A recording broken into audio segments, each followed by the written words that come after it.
ترکی کے صدر طیب اردوان بھی اسرائیل کے ساتھ دوستی کا ہاتھ بڑھا چکے ہیں۔ کہا جاتا ہے کہ اسرائیل کے جو موجودہ صدر ہیں ان کو دورہ ترکی کی دعوت بھی اردوان نے خود دی ہے، اور ترکی یہ چاہتا ہے کہ یہ جو نیچرل گیس ہے اس پہ اس کی اجارہ داری قائم ہو، وہ اس کمپٹیشن میں جیت جائے، کیونکہ روم سے یورپ آنے والی اسرائیلی نیچرل گیس جو ہے، قدرتی گیس، اس میں ایک بڑا کمپٹیشن رہتا ہے۔ اس کمپٹیشن میں قبرص اور یونان اور ترکی یہ کنٹریز شامل ہیں، اور ترکی یہ چاہتا ہے کہ اس کے اوپر اجارہ داری ہو اور وہ اس کمپٹیشن میں جیتے۔ یہ وجہ ہے کہ وہ اپنے تعلقات اسرائیل کے ساتھ بڑھانا چاہتا ہے۔ صرف یہی نہیں ہے بلکہ وہ ٹریڈ بھی اس کے ساتھ مزید آگے بڑھانا چاہتا ہے۔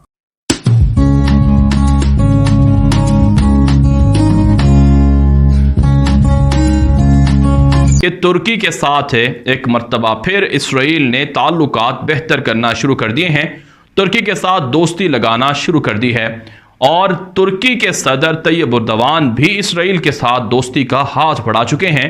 کہا جاتا ہے کہ اسرائیل کے جو موجودہ صدر ہیں ان کو دورہ ترکی کی دعوت بھی اردوان نے خود دی ہے۔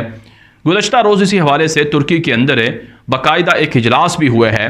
اس حوالے سے کہا جا رہا ہے کہ ترکی نے کہا ہے کہ اسرائیل کا ترکی کے ساتھ تعلقات کو بہتر کرنا یہ ترکی کے لیے بھی مفید ہے اور اسرائیل کے لیے بھی مفید ہے۔ اردوغان نے کہا ہے کہ اسرائیلی صدر آئزک ہیرزوگ کے اولین دورہ ترکی سے دونوں ممالک کے درمیان تعلقات کا ایک نیا باب شروع ہوگا۔ انہوں نے کہا کہ ان کی حکومت تل ابیب کے ساتھ تعاون کے لیے تیار ہے۔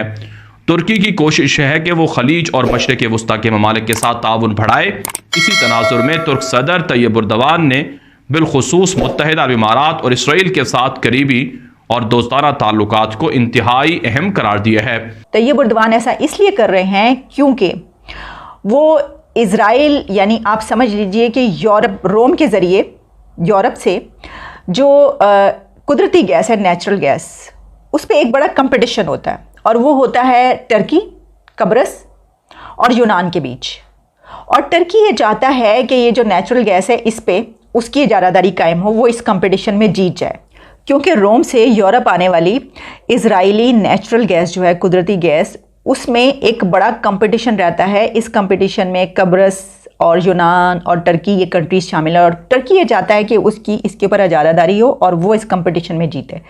یہ وجہ ہے کہ وہ اپنے تعلقات اسرائیل کے ساتھ بڑھانا چاہتا ہے۔ صرف یہی نہیں ہے بلکہ وہ ٹریڈ بھی اس کے ساتھ مزید آگے بڑھانا چاہتا ہے۔ اب آپ دیکھیے کہ اپنے فائدے کے لیے، اپنے مفاد کے لیے کوئی کنٹری کچھ بھی کر سکتا ہے۔ ایک طرف آپ کتنی بڑی منافقت ہے کہ طیب اردوان ایک طرف فلسطین کا مسئلہ اٹھاتے ہیں، ان کے حق میں نعرے لگاتے ہیں، مسلمانوں کے لیے جھوٹ بولتے ہیں، وہ بہت بڑا، وہ صرف دکھاوے کے لیے یہ کرتے ہیں۔ اگر ایسا ہے، فرض کیجئے ان کے دل میں واقعی فلسطینیوں کا درد ہے، تو پھر ان کو یہ صرف اس طرح کے فائدوں کے لیے، اپنے ملک کے لیے قدرتی گیس چاہیے، ان کو اپنی ٹریڈ بڑھانی ہے، ان کو یہ چاہیے، ان کو وہ چاہیے، تو وہ تو کوئی حیثیت نہیں رکھتے نا فلسطین کے مسئلے کے سامنے۔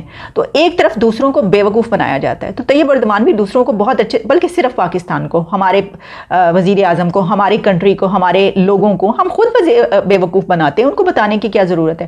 اور دوسری طرف آپ یہ بھی دیکھیے، ایک طرف ہمارا کیا حال ہے کہ ہم انڈیا کے ساتھ تجارت کے لیے تیار نہیں ہیں۔ ہم کہہ رہے ہیں کہ نہیں، دشمنی ہے، ہم تو کسی صورت تجارت نہیں کریں گے، آگے الیکشن آ رہے ہیں، یہ سلوگن لے کر جانا ہے وزیر اعظم نے عوام کے پاس۔